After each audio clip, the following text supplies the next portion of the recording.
ವೀಕ್ಷಕರೆಲ್ಲರಿಗೂ ನಮಸ್ಕಾರಗಳು.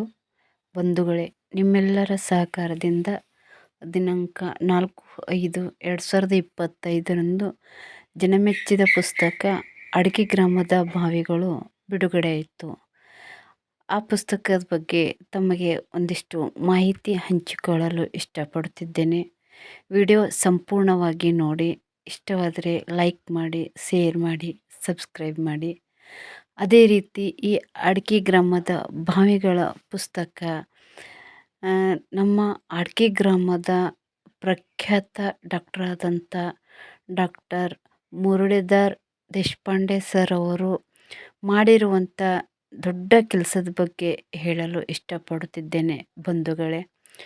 ಅವರು ಎಲ್ಲ ಕ್ಷೇತ್ರದಲ್ಲೂ ದೊಡ್ಡ ಸಾಧನೆ ಮಾಡಿರುವಂಥ ಹಿರಿಯರು ಮತ್ತು ದೊಡ್ಡ ವ್ಯಕ್ತಿಗಳು.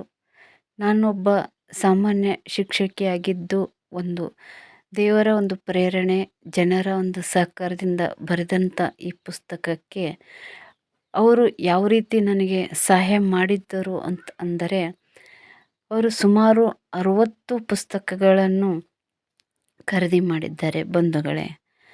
ಅದು ಯಾಕೆ ಅಂತಂದರೆ ಆ ಪುಸ್ತಕಗಳು ಅಡಿಕೆ ಗ್ರಾಮದಲ್ಲಿ ಅವರ ಒಂದು ಊರಿನ ದೇವರ ಜಾತ್ರೆಗೆ ಅಂತ ಅವರ ಜಾತ್ರೆಗೆ ಬರುವಂಥ ತಮ್ಮ ಸಂಬಂಧಿಕರಿಗೆ ಕೊಡಲು ಅಂತ ಫೋನ್ ಮಾಡಿ ಅಷ್ಟು ಪುಸ್ತಕಗಳನ್ನು ತೆಗೆದುಕೊಂಡು ಪ್ರತಿಯೊಬ್ಬರಿಗೂ ಕೊಟ್ಟಿದ್ದಾರೆ ಬಂಧುಗಳೇ. ಇದಕ್ಕಿಂತ ಭಾಗ್ಯ ಮತ್ತೊಂದು ಏನಿದೆ? ಅವರು ಹೇಳುತ್ತಿದ್ದರು, ಅಮ್ಮ, ನೀವು ಮಾಡಿರುವ ಕೆಲಸ ಸಣ್ಣದಲ್ಲ, ತುಂಬ ಮಹತ್ವವಾದದ್ದು.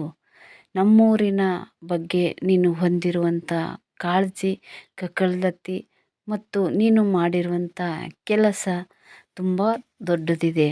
ಇದಕ್ಕೆ ನನ್ನ ಒಂದು ಚಿಕ್ಕ ಸಹಾಯ ಅಷ್ಟೇ ಅಂತ ಹೇಳಿ ಸುಮಾರು 60 ಪುಸ್ತಕಗಳು ಅಡಿಕೆ ಗ್ರಾಮದ ಬಾವಿಗಳು ಪುಸ್ತಕ ತೆಗೆದುಕೊಂಡು ತಮ್ಮ ಬಂಧು ಬಳಗಕ್ಕೆಲ್ಲರಿಗೂ ಒಂದೊಂದು ಪುಸ್ತಕ ಕೊಟ್ಟಿದ್ದಾರೆ. ಇದಕ್ಕೆ ನಾನು ಹೇಳುವುದು ಏನಂತಂದರೆ, ಇಂಥ ಜನ ಒಳ್ಳೆಯ ಮನೋಭಾವದಿಂದ ಸಹಾಯ ಮಾಡಿದಾಗ ಇನ್ನೂ ಹೆಚ್ಚಿನ ಒಂದು ವಿಷಯ ಬರೆಯುವುದಕ್ಕೆ ಪ್ರತಿಯೊಬ್ಬ ಲೇಖಕರಿಗೂ ಸ್ಫೂರ್ತಿ ಆಗುತ್ತದೆ ಅಂತ ನನ್ನ ಒಂದು ವಿಚಾರ. ಅದೇ ರೀತಿ ನನಗೆ ಶಿವಮೊಗ್ಗದಿಂದ, ಧಾರವಾಡದಿಂದ, ಬೆಳಗಾವಿಯಿಂದ, ಬೇರೆ ಬೇರೆ ಕಡೆಯಿಂದ ಈ ಪುಸ್ತಕಗಳು ತರಿಸಿಕೊಳ್ಳುತ್ತಿದ್ದಾರೆ. ನನಗೆ ಬಹಳ ಸಂತೋಷ ಆಗುತ್ತಿದೆ. ಏಕೆಂದರೆ ನಾನು ಶಿಕ್ಷಕಿ ಆಗಿರೋದೇನಿಂದ ಶಾಲೆಯ ಜವಾಬ್ದಾರಿ, ಕುಟುಂಬದ ಜವಾಬ್ದಾರಿ ಇರುವುದ ಕಾರಣಕ್ಕಾಗಿ ನನಗೆ ಅವರ ಹತ್ತಿರ ಹೋಗಿ ಪುಸ್ತಕ ಕೊಡಲು ಆಗೋದಿಲ್ಲ. ಆದರೆ ಅವರೇ ನನಗೆ ಫೋನ್ ಮಾಡಿ ನಮ್ಮ ವಿಳಾಸಕ್ಕೆ ಈ ಪುಸ್ತಕಗಳನ್ನು ಕರೆಸಿ ಅಂತ ಹೇಳುವ ಸಾಹಿತಿಗಳು, ಬರಹಗಾರರು ಮತ್ತು ನನ್ನನ್ನು ಪ್ರೋತ್ಸಾಹಿಸಬೇಕೆಂಬ ಮನೋಭಾವದಿಂದ ಪುಸ್ತಕವನ್ನು ಖರೀದಿ ಮಾಡುತ್ತಿರುವಂಥ ಇಂಥ ವ್ಯಕ್ತಿಗಳ ಸಲುವಾಗಿ ನಾನು ಮತ್ತೆ ಬರೆಯಬೇಕು. ನನಗೆ ಕಷ್ಟ ಆದರೂ ಪರವಾಗಿಲ್ಲ, ಇನ್ನೂ ಲೇಖನಗಳು ಬರೀಬೇಕು ಅಂತ ಅನಿಸುತ್ತಿದೆ ಬಂಧುಗಳೇ. ಅದಕ್ಕಾಗಿ ನಾನು ಹೇಳುವುದು, ಒಳ್ಳೆಯತನಕ್ಕೆ ಬೆಲೆ ಜಾಸ್ತಿ, ಆದರೆ ಸ್ವಲ್ಪ ಸಮಯ ಹಿಡಿಯುತ್ತದೆ ಅಂತ. ನನಗೆ ಈ ಒಂದು ಪುಸ್ತಕ ಬಿಡುಗಡೆ ಕಾರ್ಯಕ್ರಮದಲ್ಲಿ ಭೀಮು ಅನ್ನುವರು, ಜಗದೀಶ್ ಹಿರೇಮಠ್ ದಂಪತಿಗಳು ಮತ್ತು ಅಡಿಕೆ ಗ್ರಾಮ ಪಂಚಾಯಿತಿಯ ಅಧ್ಯಕ್ಷರಾದಂಥ ಮಹದೇವಪ್ಪ ಅವರು, ಅನೇಕ ಜನರು ನಾನು ಅವರಿವರು ಎನ್ನದೇ ಈ ಪುಸ್ತಕ ಯಶಸ್ವಿಯಾಗಿ ಬಿಡುಗಡೆ ಮಾಡಲು ತುಂಬ ಒಂದು ಸಹಕಾರ ಕೂಡ ಕೊಟ್ಟಿದ್ದಾರೆ. ಅವರೆಲ್ಲರಿಗೂ ಕೂಡ ನಾನು ಸ್ಮರಿಸುತ್ತೇನೆ. ಅದೇ ರೀತಿ ಹಿರಿಯ ಅಧಿಕಾರಿಗಳು ಮತ್ತು ಮಠಾಧೀಶರು ಕೂಡ ಬಂದು ಮೆಚ್ಚುಗೆಯ ಮಾತುಗಳನ್ನು ಕೂಡ ಆಡಿದ್ದಾರೆ. ಅನಂತರ ಅವರು 100, 120, 80 ಪುಸ್ತಕ ಬರೆದಂಥ ಹಿರಿಯ ಸಾಹಿತಿಗಳು ನನ್ನ ಒಂದು ಬಂದು ನನ್ನನ್ನು ಸನ್ಮಾನಿಸಿ ಹೃದಯ ತುಂಬಿ ಹೇಳಿದ್ರಲ್ಲ, ಇದು ನಿನ್ನ ದೊಡ್ಡ ಸಾಧನೆ ಅಂತ. ಅವರಿಗಾಗಿ ಆದರೂ ನಾನು ಬರೀಲೇಬೇಕು ಅಂತ ಗಟ್ಟಿ ನಿರ್ಧಾರ ಮಾಡಿದ್ದೇನೆ. ಅದಕ್ಕಾಗಿ ಬಂಧುಗಳೇ, ಮತ್ತೆ ನಾಳೆ ನನ್ನ 2ನೇ ಕವನ ಸಂಕಲನ ಭಾವಕುಸುಮ ಕಲಬುರಗಿಯಲ್ಲಿ ಒಟ್ಟು 35 ಪುಸ್ತಕಗಳು ಮಹಿಳೆಯರಿಂದಲೇ ಬಿಡುಗಡೆ ಆಗುತ್ತಿದೆ.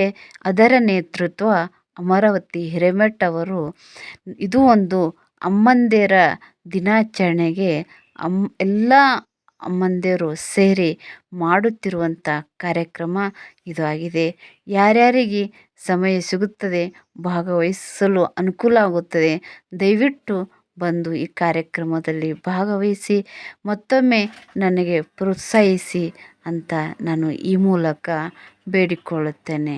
ನಾನು ಹೇಳೋದು ಇಷ್ಟೇ, ಯಾವುದ್ಯಾವುದಕ್ಕೂ ಎಷ್ಟೆಷ್ಟೋ ಖರ್ಚು ಮಾಡುತ್ತೀವಿ. ಆದರೆ ಶಾಲೆಯ ಗ್ರಂಥಾಲಯಕ್ಕಾಗಿರ್ಬೋದು ಅಥವಾ ಯಾವುದೇ ಒಂದು ಕಾರ್ಯಕ್ರಮಕ್ಕೆ ಈ ಪುಸ್ತಕಗಳನ್ನು ನೀವು ಕಾಣಿಕೆಯಾಗಿ ಕೊಟ್ಟಾಗ ಬರೆಯುವಂಥ ಸಾಹಿತಿಗಳಿಗೂ ಪ್ರೋತ್ಸಾಹಿಸಿದ ಹಾಗೆ ಆಗುತ್ತದೆ ಮತ್ತು ಓದುವ ಒಂದು ಆಸಕ್ತಿ ಕೂಡ ಬೆಳೆಸಿದ ಹಾಗೆ ಆಗುತ್ತದೆ. ಬಂಧುಗಳೇ, ದಯವಿಟ್ಟು ನಾವು ಬದಲಾಗಬೇಕು. ಬರೀ ಕೆಟ್ಟದನ್ನು ವಿಚಾರ ಮಾಡುವುದರಲ್ಲಿ ಸಮಯ ಹಾಳು ಮಾಡದೆ ಒಳ್ಳೆಯದು ಆಗುತ್ತದೆ ಅಂದಾಗ ಅದಕ್ಕೆ ಬೆಂಬಲ ಕೊಡುವಂಥ ನಮ್ಮ ಕೆಲಸ ಕೂಡ ಆಗಬೇಕು. ನಿಮ್ಮೆಲ್ಲರ ಒಂದು ಬೆಂಬಲಕ್ಕಾಗಿಯೇ ನಾನು ಬರೆಯುತ್ತೇನೆ ಅಂತ ಹೇಳುತ್ತಾ ನಾನು ಮತ್ತೊಮ್ಮೆ ವಂದನೆಗಳನ್ನು ಸಲ್ಲಿಸುತ್ತೇನೆ. ಜೈ ಹಿಂದ್, ಜೈ ಕರ್ನಾಟಕ.